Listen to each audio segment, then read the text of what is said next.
Veronica operates Women's Sports Chicago, WSC, which is an organization dedicated to keeping women of all ages active in sports. Veronica is also a singer, songwriter, and she believes the creative arts play a significant role in keeping people happy and healthy.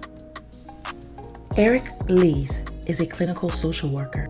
He completed a master's in social work at Loyola University with a concentration in clinical mental health and substance abuse counseling. Eric has worked frequently with people experiencing psychosis, substance abuse, spiritual issues, anxiety, depression, and trauma. Being client-centered is at the core of his practice, and he strives to tailor therapy to a client's goals. In his free time, he enjoys writing and recording music with local musicians, and he strives to tailor therapy to a client's goal. Is a multi-gifted creative soul, adapting to life on earth and discovering how best to be of service to the world at this time. Deeply affected by the disharmony of her family and community, Amber feels called to bring attention to and help heal the physical, mental, and emotional manifestations of trauma passed down through generations of resilient but often misguided people. She recently launched Voice of 10,000, which is a podcast which creates a safe space for healing narcissistic abuse. She looks forward to helping people form genuine soul connections through self-awareness, self-acceptance, and self-love. Sandra Cummings is a jazz singer and coach. Her early singing career started in 1970 to 1974. Sandy was born in Brooklyn, New York, and arrived in California in 1953. She lived up and down the state until college and has been in Santa Barbara since 1965. Sandy earned a bachelor's in sociology and a master's in psychology and is a retired volunteer marriage and family counselor after practicing for 22 years. Kennery Kent Smith grew up in a city that has seemingly produced more successful low-end groove makers per capita than any city in the world. Kennery has worked hard to become one of Chicago's best. A 25-year music industry veteran, Kennery is part of a rich tradition of world-class Chicago bassists. His performance resume showcases the Chi-Town musical trademarks of talent, hustle, and of versatility to work in any musical genre. Mike Finley was born and raised in the Chicago area, but uprooted and moved to Tampa, Florida in March of last year in search of new adventures. He's worked in the pet insurance industry for the past 4 years and is currently working towards his bachelor's in human resource management. Outside of work and school, Mike is passionate about music, running, and animals, especially his French bulldog, Bentley. Mike is looking forward to continue writing this next chapter in his life and is excited to see what the future has in store for him. Alice Paul is a 75-year young mother of one beautiful and exceptional daughter, proud grandmother, great-grandmother, and great-great-grandmother, an ordained minister, devout and committed Christian, majored in English, minored in psychology at Carlow College.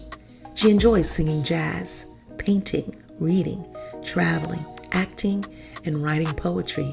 She has self-published 2 books and trying to complete 10. Having been healed for at least 20 years from severe depression, she can relate to and empathize with those who battle with this horrific disease of the mind. Kate Farrell is a licensed psychotherapist and certified business coach. As a psychotherapist, she holds space and works alongside adults looking to process past hurt to create the life they want. For those looking to do more directive work with a specific goal in mind, she provides coaching and consultation services. Outside of the therapy and coaching space, she enjoys improvisational and stand-up comedy.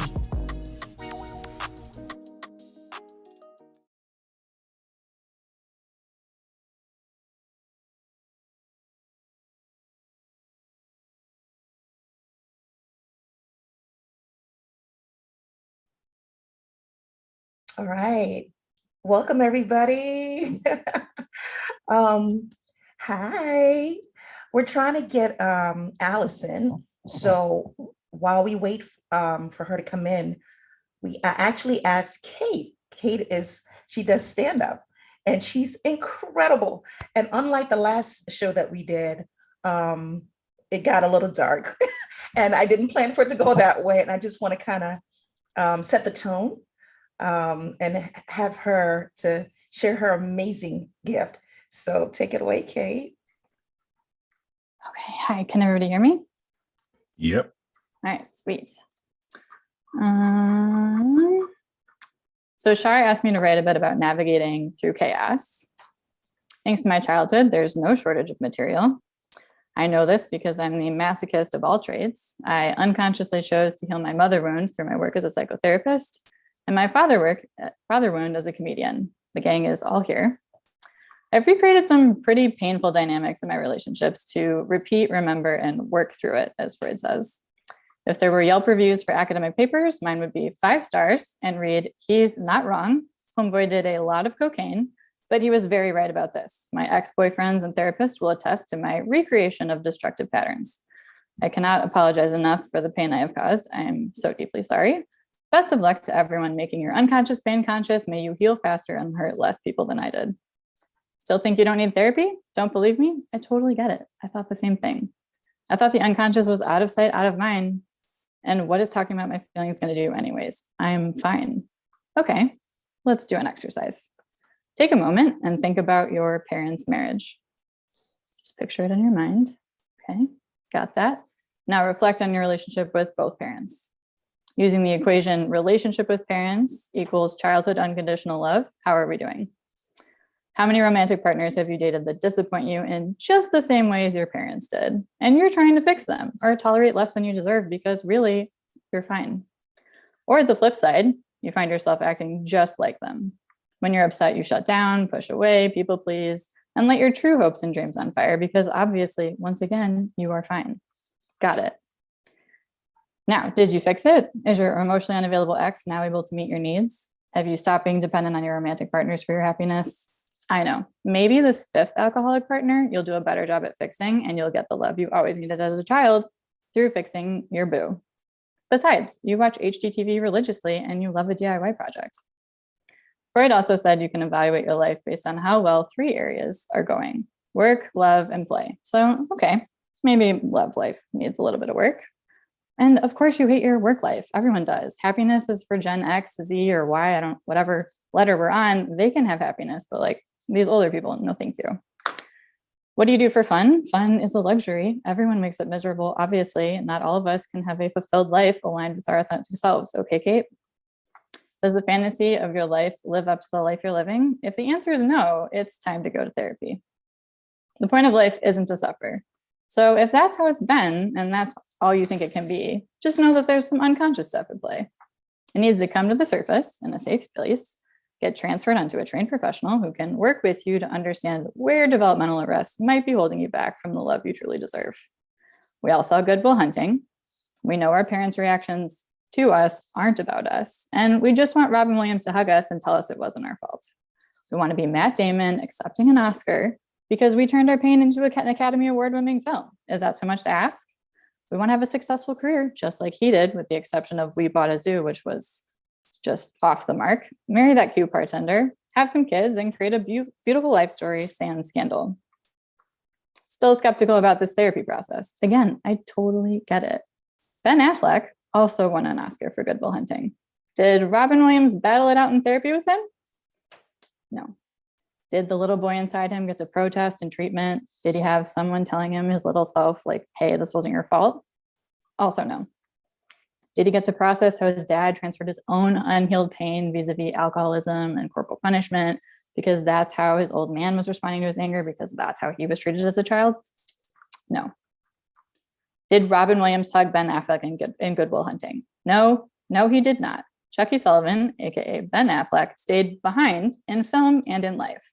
Benny Boy broke off his engagement with Jenny from the Block, numbed his pain through alcohol, sex, and a large back-sized dragon tattoo. Do we think that little Ben dreamed of getting messed up and getting a full back tattoo of a dragon as a grown-ass man? I think not. The pain was so big and out of awareness, it destroyed his marriage to Jennifer Garner, despite not wanting to repeat his childhood. Lots of people suffered, mostly him. Then he did the work. He got his Robin Williams hug, sobriety, and ding, ding, ding, her love don't cost a thing, Jennifer Lopez. That's right, babies. Jennifer is back on 19 years later. Jennifer had to heal her stuff too. Like, don't worry. She's not singing songs like I Ain't Your Mama because her wounds were healed. No, this doesn't mean you should get back with your ex or divorce Jennifer Garner. Never divorce Jennifer Garner. She is the human form of sunshine. It means if you wake up like Katy Perry married to Russell Brand and you fail to notice that you're writing lyrics like, do you ever feel like a plastic bag drifting through the wind, wanting to start again? Please know that's your unconscious trying to get your attention. Imagine your unconscious is a cute, tiny little male person knocking at your door. You ignore it because you're busy writing. Do you ever feel so paper thin, like a house of cards one blow from caving in? Except you have your AirPods in and you're on a Zoom call with Carol from HR. So like, you don't answer the door. And Carol says like, how are you doing? And your outside words say, good, I'm good, Carol.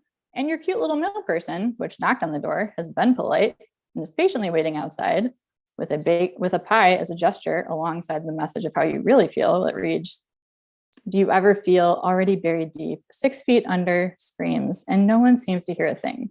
See, you're lying to Carol and yourself. You are not good, and you're completely oblivious to how unhappy the message of the tiny, cute male person is trying to gently deliver. Is the message unpleasant? Yes. Was Katy Perry unhappy when she wrote Firework? Also, yes. Did she notice that? No. Now, your male person, much like hers, is pissed, and they've made a Martha Stewart-esque pie, baked good for you. You're ignoring the knocks at the door, all the doorbell ringings, and all they want to do is have a hard conversation with you so that you can have a better life, right? They want you to get in touch with your pain and, heal it instead of dumping it, burying it, and running from it like you're Forrest Gump. So your mailman is like, fine, you want to ignore me? Bring on the symptoms. The tiny mailman will escalate, aka they're unconscious, and use symptoms as a way to get your attention since you are clearly ghosting it. All this unexplained pain in your body, joy seems to have evaporated from your life. And despite being unhappy, you stay married to Russell Brand, an unhealed Russell Brand who ignores you, breaks up with you in a text message, and resents your success of arguably the most iconic work of your career because he can't support you the way you need, just like your parents before they became born-again Christians to get the demons out. Whew. The tiny, albeit mighty inner mailman has worn you down. You open the door, and let's be honest, they're a hot mess. Pie has been thrown, molded on the ground. This was all preventable had you just listened when they knocked the first time. This could have been a Matt Damon shortcut, but you wanted to put up a fight with some resistance, so we went the Ben Affleck / Katy Perry route. Don't worry, your pissed off tiny male person is just trying to deliver some messages from your past so you can read them, understand them, integrate them, and for the love of whatever higher power you believe in, just not recreate it once again. You've decided you don't want to suffer anymore, and you walk into your therapist's office, and the two of you work together to understand the messages of the tiny male person who came in like a gosh darn wrecking ball, and here you are, ready to heal. As you talk, you notice your male person has showered and combed her hair, and she looks healthier, maybe even happy. Carol asks how you're doing, and you say, baby, I'm a firework. Come on, let your colors burst. And you start marching and dancing, just like Katy Perry would if she were singing the song. So if you're currently in your plastic bag phase, there is light for you at the end of the tunnel that wants to shine. The unhappiness you feel is likely generations of pain stored in your body, mind, and unconscious. And the pain is just a message from your tiny mailman who absolutely will escalate and lose its mind if you ignore it. All it wants is for you to grow up and marry your Orlando Bloom. Get out of your unhappy marriage and know it's not okay that your girlfriend screams at you like a banshee. When you learn to love yourself, you can then pick a better partner who has also done the work and is healing. And that weird thing that you're afraid no one ever finds out about you is probably not so weird and just a way that you've used to cope with pain. So get your little self that Robin Williams hug. Let's skip the Russell Brands and the back tattoos. Okay, boo? And let's navigate the inner mailman to less destructive ways as we cope through chaos. We need to repeat, remember, and work through so that we can live, laugh, love. Woo! Yes. I don't know if I'm supposed to finger snap or clap. That was awesome. Thank you, Kate. Thank you so Wow. much. Incredible, right? That was so good. That's an entire master's course level in 15 minutes. Exactly. Exactly. The topic tonight is about mental health and finding safe places. What was the title? What's the title of my show? Communities, safety in community. Anyway, and it's so important for us to know that we're not alone. And a lot of people go through dark days feeling alone. So that's why I have all these wonderful people together who I think all of us have been touched. We've been challenged with, like with depression, as mental illness in some kind of way.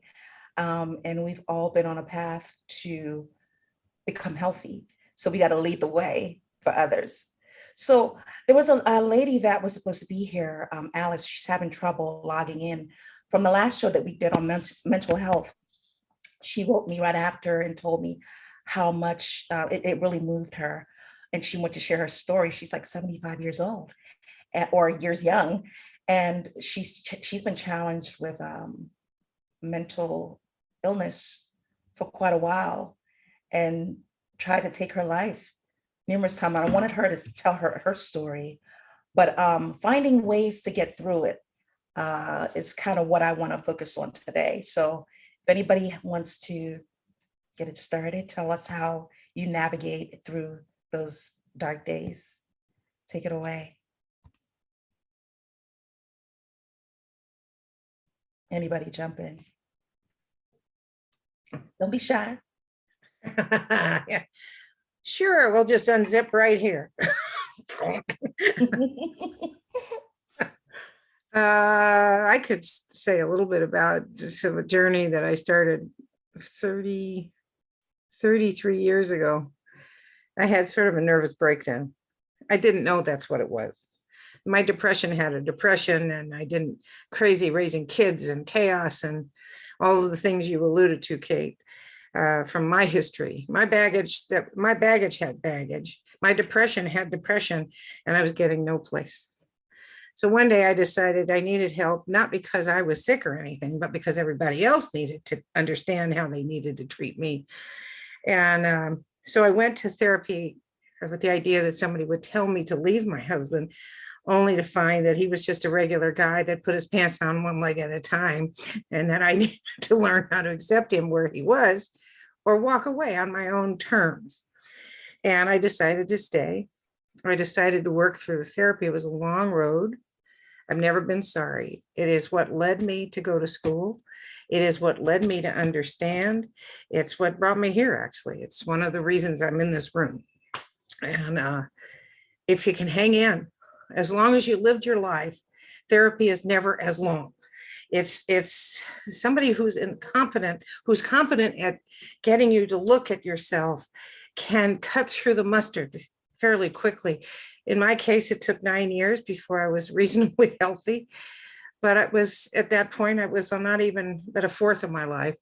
So on the other side was life, joy, happiness, and me in control. I was the pilot of my life after that.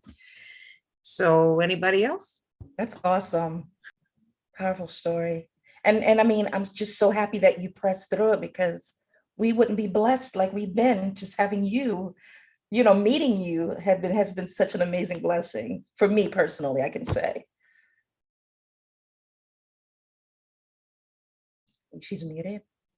Thank you very much for that. The thing is that we're all broken in some way, even if we had the perfect parents, which is that's not true. I read a book once in grad school about the Germanic school of child rearing, which I was horrified by the manner in which people were teaching parenting. Very cruel. Your child was supposed to be broken, they had to go to the bathroom, make them stand there until you tell them to go. It was kind of like, wow, I thought I had it rough kind of thing. Yeah. And so I was delving into understanding why parents had that children should be seen and not heard. You do what I tell you, do what I say, not what I do kind of approach. My parents were from the Depression because I'm almost 75. And I kind of go, well, I don't care that they didn't have the tools. I didn't get what I needed. It become very egocentric for a while until you realize that we're broken too. Our neighbors are broken. Our kids are going to be broken to some extent. And all we can hope to do is minimize the damage. Yes. And be Yes. kind to ourselves on the way Mhm. as we learn new skills. And boy, I needed a lot of work. But I want to hear from all the rest of you, especially Veronica, because you're just fresh out of school. What do you think of all of this? Yes. Are you ready, Veronica? If you're not, that's okay. I think I'm still collecting my thoughts. Okay. All right. All right. Well, let's work our way down. Kennery, the ones who's been on the planet longer. I knew you were going to do that. So the moment I realized I was depressed, that I was suffering from depression, I found myself standing in the middle of a room, not knowing what way to go. Literally, physically, emotionally, mentally, I was just kind of stuck. But I had recognized that something was wrong before that because this was during my marriage, we had an argument, a real big argument, and I was walking down the street, and I know that they say when people go crazy, they use the euphemism of they snapped. I literally felt something snap in my head. I know nothing physically actually happened, but I felt a trigger or a switch go off. And that was kind of the beginning of my slide, because the argument was something that was foundational to our marriage, that up to those, what year was that? It was maybe year 9. Up to that point, I didn't know it was a problem because she was not good at communicating. And so I went to therapy. I've got a good deal of help out of therapy. All therapists are not created equal. I learned that. And you have to find someone that's a good fit for you. This is true. I mean, there was a couple, an older couple that were both therapists. And I felt like I was sitting in the Addams Family house because I was getting nothing. It was like he could not relate to me in any way, shape, or form, or anything that I was saying. So after, I think I did 2 sessions with him because I had to make sure it wasn't just me. And I was like, nope, I got to find somebody that works. And I did find that person at work. But unfortunately, she moved after a while. And the thing about depression, being pretty self-aware most of my life, I knew what it was and I understood what was causing it. That doesn't change anything. That doesn't give you the keys to the kingdom to give you the solution to how to fix it. You do need that outside help. Yeah. But what complicates things is when the person who's supposed to be closest to you tells you, well, you're not managing your health the way you should be. You're not doing what you should be doing. And one of the major hallmarks of depression is not being able to do what you know you need to do in order to get better. If it was that simple, everybody would be cured and well, and we'd all be skipping through the fields. Yes. But the fact that she took that attitude towards my depression, and in hindsight, I do understand that she was also depressed too. There were other things that were happening besides our marriage and our lives that were weighing heavily on her.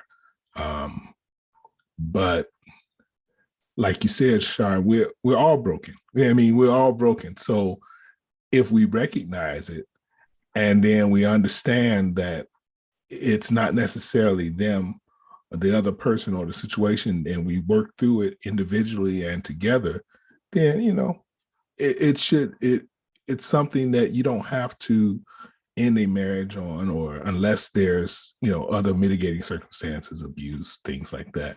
But none of that was there. It was just lack of will to work through it on her part. So, because I was still all in. But depression, I'm still depressed. I mean, I understand that because it went from separation to divorce to my mother having major strokes to pandemic. And it's, Oh my gosh. I forgot. Oh, cancer last month.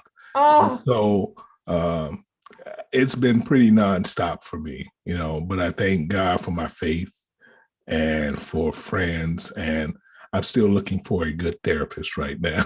And so hopefully that will help also.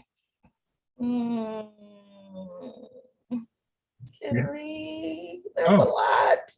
It's a lot. It's a That's lot, but there's people that have so much more. So, I put it in perspective. I mean, it doesn't minimize what I'm dealing with, but I put it in perspective, understanding that it could have been worse. I mean, the cancer got resolved, thank God they got everything that was a problem. I can't do anything about the pandemic. I'm still dealing with taking care of my mom, and the marriage. Oh, that's, I'm not even worried about that anymore. So. Wow, Kennery, I am so sorry. Oh, thank you, Sean. But But again, this is perfect. This proves why this, even today, is so significant. Finding safety in community, just being able to be surrounded by others who understand, and we can walk through it together. Oh man.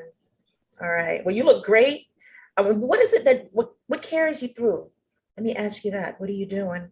My faith, my family, just the fact that, even with the trials of taking care of an aging mom who, suffers from her own depression and dementia, the fact that I have that job. Sometimes when you're helping other people, that takes the focus off of you. Yeah. It helps in a way, it's part of the healing process. And of course, music, music has always been there for me. So. Yes. It's funny that you say that, because I guess I'm next on the list, the one who's been on the planet longest. So I've struggled with depression most of my life. And the worst bout that I had was, my girls were still in, I think they both were one was in high school, one was in junior high. And they would leave the house. I would be balled up in the bed, crippled, can't move. And they would go to school and they'd come home, and I was still in that same position, balled up and couldn't move. And again, my faith, I believe in God. I don't know everything about who God is, but there is a presence that breathed life right back into me. It was amazing. So I planned my funeral and everything, because I did not think I was gonna, when I closed my eyes, I thought I was gonna close my eyes and not wake up. And so I told them exactly what I wanted. But here I am. And once I started facing the truths that I needed to know, because I didn't realize I was living a lie. My whole life was a lie, and I didn't know it. And once the truth was revealed, I was able to start taking the steps to recovery. And I did go through, started therapy, and it did take me a while to find the right therapist who was good for me. But I wasn't afraid to, try. And then say, if it didn't work, I went and I looked for somebody else. But the part of therapy that helped me the most was the group therapy. I don't know if anybody else has ever done that one. I loved the group therapy because what it did for me was it helped me not to just focus on me. And I didn't just see my struggles, but being in the group allowed me to see, oh my gosh, that person's going through the same thing, or something similar, and then other people were able to look at me and see that, oh, they're not the only ones. She's going through the same thing too. And so we were able to become a support system. But I remember I was so bad, like they thought I needed medication. And I'm not knocking medication. I just had a lot of health challenges. So I'm usually very cautious about jumping into that. But she was about to write me a prescription. And again, I always tell people, my daughter, Veronica, like my children are a gift. God gave me gifts. And it's, I know it's like sometimes it's a weighty way of saying this. Sometimes it becomes a burden for my children, but they don't understand the magnitude. Like I didn't just have babies. Like God literally had a purpose for me giving birth to these children, and I told her what they wanted to prescribe, the medication they wanted to prescribe. And immediately she got on the internet and she started looking it up. And she was like, Mom, I know you and I know how you are, I know how your body is. Maybe just don't do that right now, but why don't you try something else? And so I took the prescription, but what I did was, because music is my lifeline, oh, Alice is here. Hold on. Yay. Do you see her? So hello, Alice. I'm glad you made it. Hello. She's still connecting? Yes, she's still connecting. So what I did was that night, I took the prescription and I decided to go to a show somewhere, usually because I'm a singer, so I'm usually in the band on the stage. Where this time I decided to go see somebody else in concert because music just does that for me. It's medicinal for me. And I went to the show and oh my gosh, like everything hello, Alice. Everything I needed, I just started to feel better. I kept doing the counseling, the group therapy, kept doing music, me singing, as well as attending the performances, getting out and going to, dance. What is Veronica? What is that thing called in the city? Chicago, what we dance? Summer dance. Summer dance, yeah. Well, that was so easy. Anyway, but just finding fun things to do. Find a reason to laugh. Find a reason to dance. Find a reason to sing. Ride a bike. Sit by the water. I mean, there's so many ways to help us to navigate through difficult days. So, well, Alice is here. And you know what? I'm going to save her for last. Okay? All right. You can get centered. Okay. So who's next? It's either Kate or Veronica. I don't know if are you all the same age? Yeah. we're in the same area. Okay. So no, it took me a second to figure out which direction I wanted to go. And Sandra, when you called me out there, I was not ready. But everything everyone said resonates, but I think I'm going to take a different route based on what you just said, Mom. Just, the realness of that generational aspect and being handed something, all of us being handed something that we didn't ask for and having to figure out how to sort it out. So obviously I say this with all compassion because my mom is here, but my side of things was that being that gift to parents who had that great pain. I'm going to try not to become emotional saying this, but I became like a little robot. I was like this little resilience robot. I didn't know how to be depressed. I didn't know how to be sad. In fact, there was no room for my sadness. So I became something that was unhumanly strong, Yeah. So my breakdown was not what you would expect it to be. It was me getting to this point of being like, why can't I breathe? why can't I take a break? Why can't I stop moving?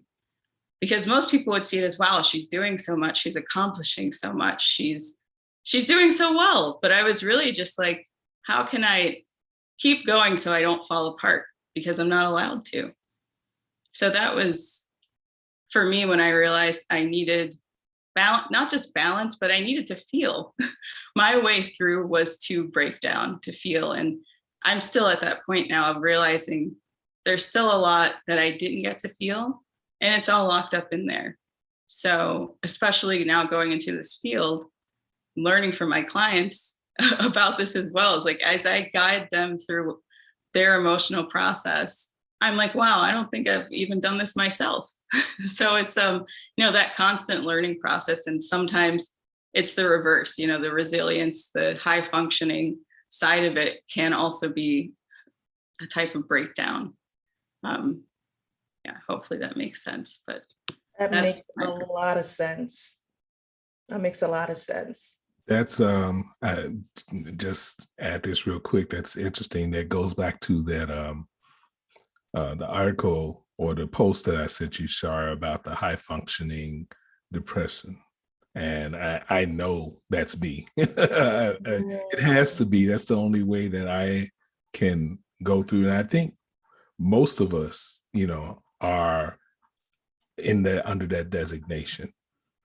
Well, I remember I didn't understand the term high functioning until I met a guy who he wasn't, well, I don't know if he was depressed or not, but he was definitely a functioning alcoholic. I mean, this guy would come out to our shows. I don't think I've ever seen anybody move as much furniture in a bar as this guy when he got really, really terribly drunk. But then he owned his own computer corporation, and he would go back to work, and he doing excellently in business. He even was doing so well that the band that I was in, he fronted us money to get the CD done. And he was just a great, nice guy. But I mean, when he got drunk, it was on. So high functioning is an interesting place to be in. Ah, there you go. Look at, you know what? I love you, Tobias. Okay, I'll get used to it. Keep going.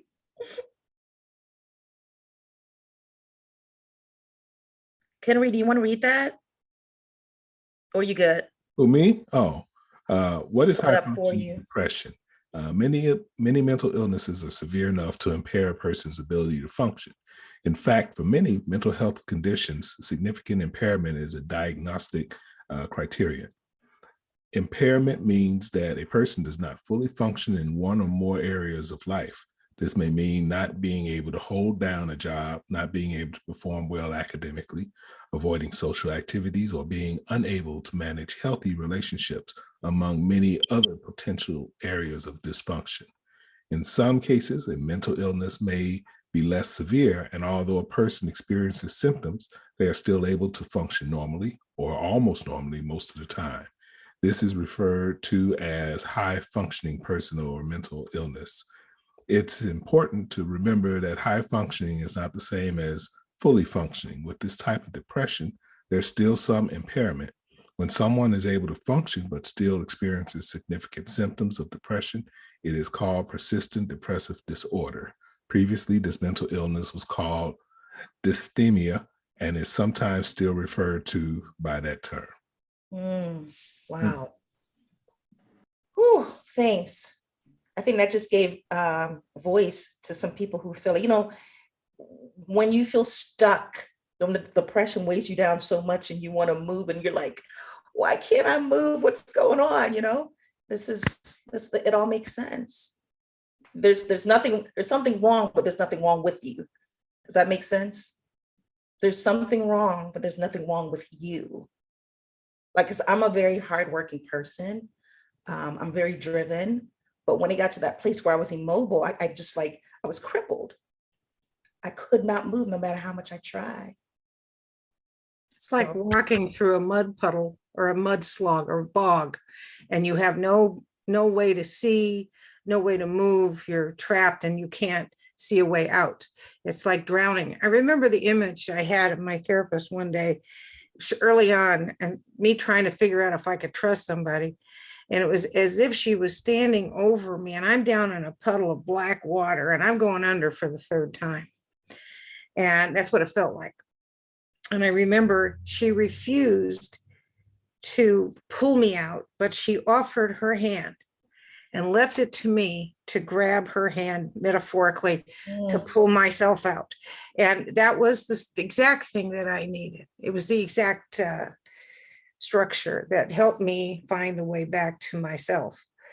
And remember, children know who they are at 3. They know what they feel. They know what they want. They know when they're hungry. And some omnipotent, omniscient parent will have the audacity to tell them as they come running in for that cookie, "Mommy, can I have a cookie?" And she says, because she's ironing and doesn't want to bother with the child, says something stupid like, "You're not hungry, you just ate." Well, that child walked in knowing he or she was hungry. Now he doesn't know. He's confused because mom is all powerful. Mom knows everything. He's just been talked out of it. And many of us spend the rest of our lives trying to overcome the things we've been told that go against what we already knew. So every client I saw as I became a therapist, I reminded them that we are going to work together for you to get back to a place of knowing what you used to know. Yeah. Because that's really where it's at. Trusting yourself, trusting Yes. enough to work on it. Thank you for Will, your word, Henry. Yeah. Kennery, that post that Will wrote today, I thought it was so powerful. I meant to copy it earlier so I could read it, but I was talking about toxic positivity. You guys heard about that? That's the first time I heard about it. Okay, all the therapists, and okay, I'm gonna let y'all take over. That was new to me. I was like, oh my God, that's how I've been living. Like, because I grew up in church, so it was like, be optimistic. God is able. God's gonna work it out. You know what I mean? But sometimes it's not even that. Jesus asked for the cup to be taken away from him. So what does that say? Just saying. Exactly. Sometimes it's too much to bear. Sometimes the pain is too much. And it's okay to say that it's too much. Be human. Be human. You don't have to be strong all the time. And I really like this. It's okay not to be okay. And recognizing that is really, really important. Because I used to think like you had to put on this face all the time, like smile like you're okay, but you don't. Like we said before, like everybody is hurt in some way, broken in some way, and there are more people like that than you think. So I think sharing with friends, sharing your struggles with them is a really big part of the healing process, which is probably why you really like the group therapy, CHAR. Oh, Yeah. yes. Exactly. Do you want to share your story? Back to Yeah. health?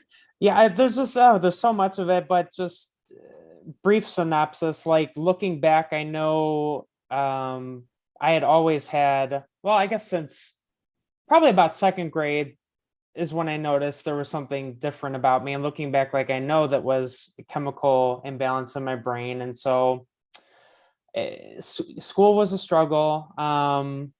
Fast forward, I guess, to adulthood, like I had gone through to several like psychotherapists, like I'd been on so many medications from the time I was like 8 years. It had been kind of like an on and off sort of thing. And I'm doing a lot better now. But what ended up kind of being the turning point for me last year, I don't know if you guys know about TMS therapy. It kind of made the world a difference for me. Like I did the 6 weeks of that. And despite having gone through what I've been through last year, which was moving down to Florida, starting school back up online while I'm still working, literally the same day that we moved, and then infidelity in my marriage, my partner leaving me for somebody else. Sorry. I went through the TMS therapy, and I've still been able to go to school and work and everything. Whereas if I did not have that before, I don't know what would have happened. I would have been curled up and, like you said, not functioning at all. I think that was the biggest difference. But I'm still trying to find a good counselor for me. Yeah. Okay, keep searching. It's well worth it. And I have to say, Mike, I mean, I knew you we met, it was 12 years ago. when we long time. actually met. Yeah, 12. Yes, yeah. Yeah, 12 years Yeah. ago. And Mike and I met at Elgin Community College, and amazing singer. Woo! Badass. I mean, I'm just saying. Look, I would have him sing a tune right now, but what you look like now versus then, and all the things that you're telling me you've been through, I can see your growth, and I'm Thank so you. happy. I'm so happy for you. Thank you. And I think what keeps me pushing on is you always need a goal. You need something that you're working towards. Because otherwise I feel like you're just existing. Like my goal right now, despite all the adversity that I've been through, it's to get my degree. That's something I need for myself in order to feel accomplished. Not everybody needs a degree to feel accomplished, but for me personally, that is what I need to do. And that is like what I am fighting for every day. And that's what I try to remind myself of every single day. You got this. You got this. So how much longer do you have? So sometime next year, I didn't calculate it because it runs every 8 weeks. Okay. So probably middle to late next year. So a bit over a year. So yeah. Awesome. Yeah. Okay. I'll be cheering you on. Thank you. Awesome. Who wants to go next?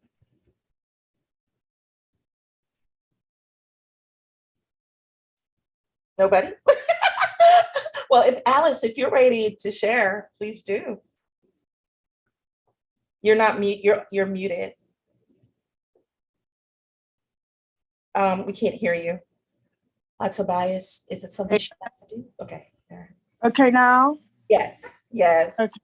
I don't see anyone on my screen but you, Char, and the person who is so I don't know. I'm scared to mess around with it because I'll lose it again. Okay, there's something. Do you see where it says gallery view? I don't have that. No. Okay, that's okay. I'll help you for the next time. But go ahead, just talk to me. You have like 8 other people on here with you. Wow, Jen, that's crazy. Okay. Good evening, everyone. Sorry, I was having a lot of problems getting on, but I'm glad I finally was able to. My name's Elise Paul. Where do I go from here? I'm the mother of one, grandmother. You did your bio already. Oh, you had? Okay, yes. You did my bio already. Yes. So just share your story. I told them that you're an amazing story. You reached out and told me about I do. Your journey back to health.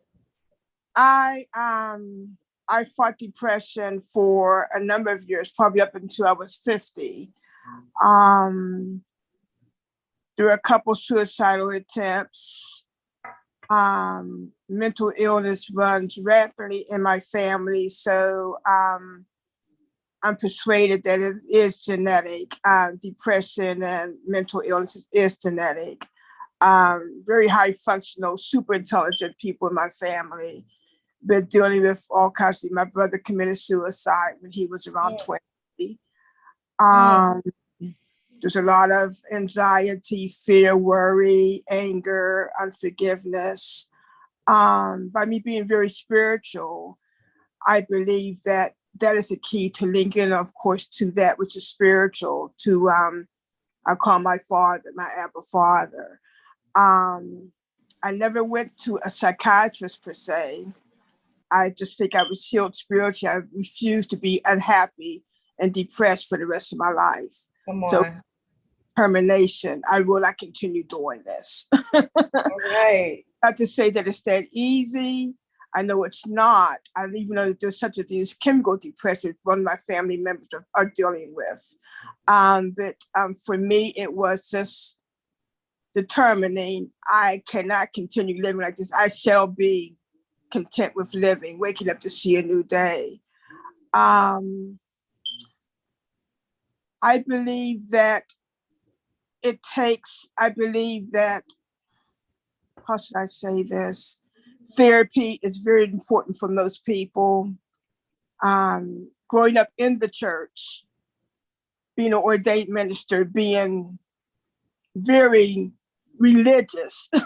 I'm not claiming to be religious any longer, but Christians or people who confess Christ did not become depressed. I mean, you didn't admit to depression. That was demonic. Right, exactly. You know, how can you pray? Just pray it off. which is total nonsense. Total nonsense. Looking at people in the Bible, there was a lot of depression of persons in the Bible who dealt with depression. Powerful patriarchs in the Bible dealt with depression. I could go through Jeremiah wept constantly. Job had to deal with depression after that loss. I mean, that loss,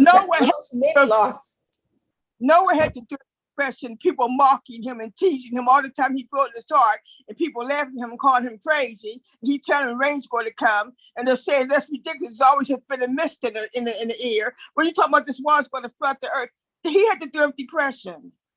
I believe that my Savior dealt with depression. I mean, he was God incarnate, but as a man, he had to deal with depression. He was mocked.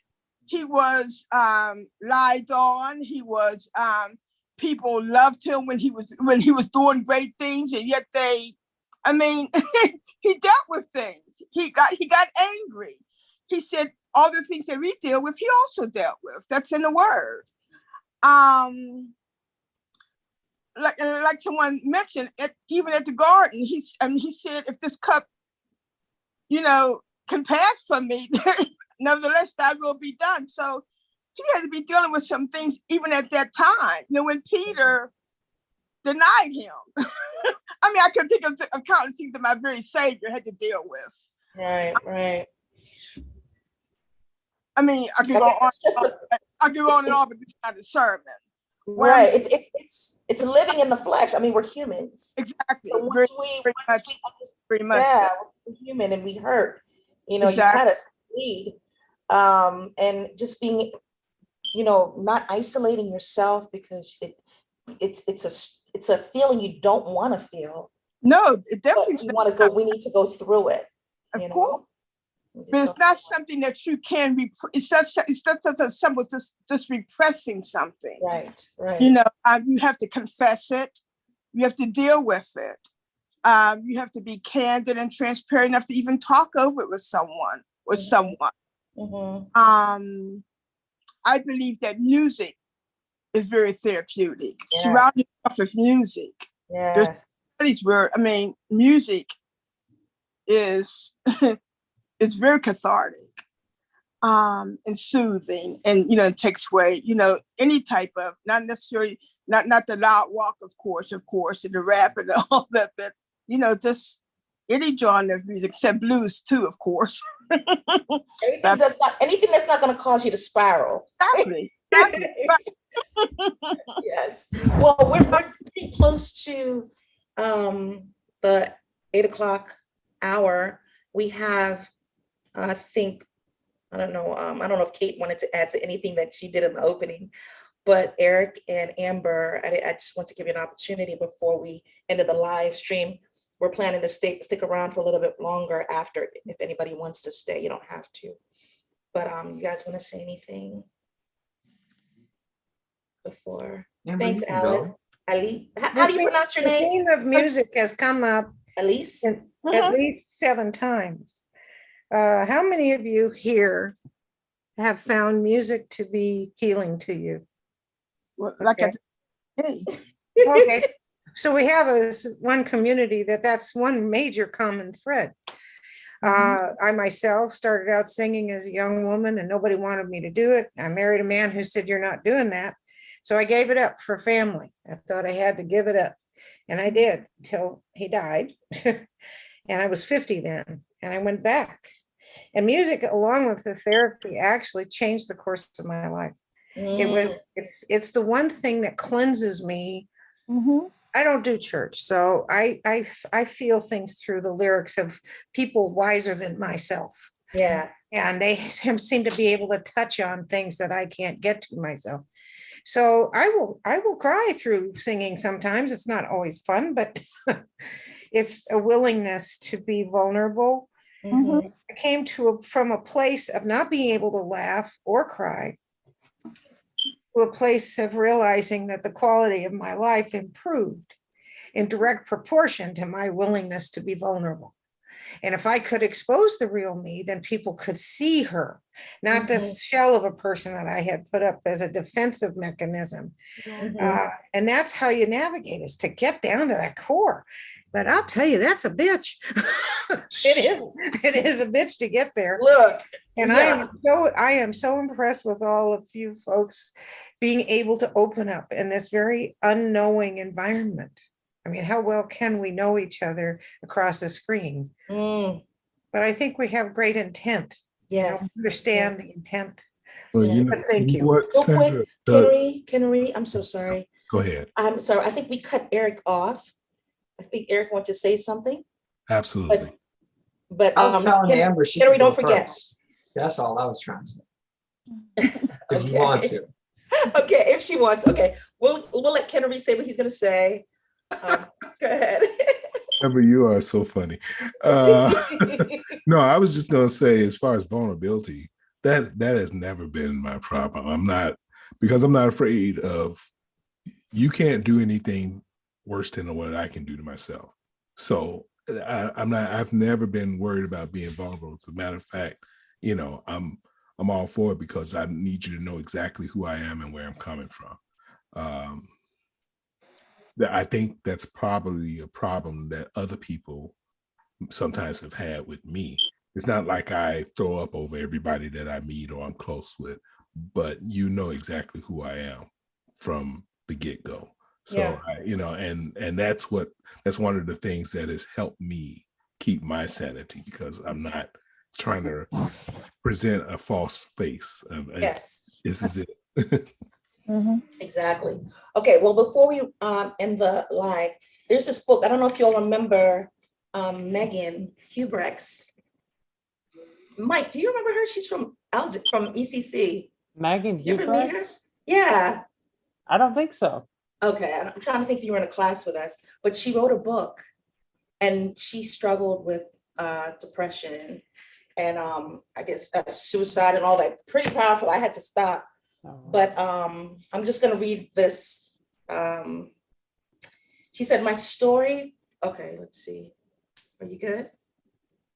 She said, my story focuses around my memory. I don't remember much, but I've been through a lot, so maybe it can be a good thing. When writing this book for the past couple of years, I was afraid of things that I couldn't remember enough, that I was too raw and real. Fear set me back. But here I am. I decided I wanted to be a voice for the voiceless. I want to share my stories, even the ones that are hard to put on paper. I pushed the fear aside and found my purpose.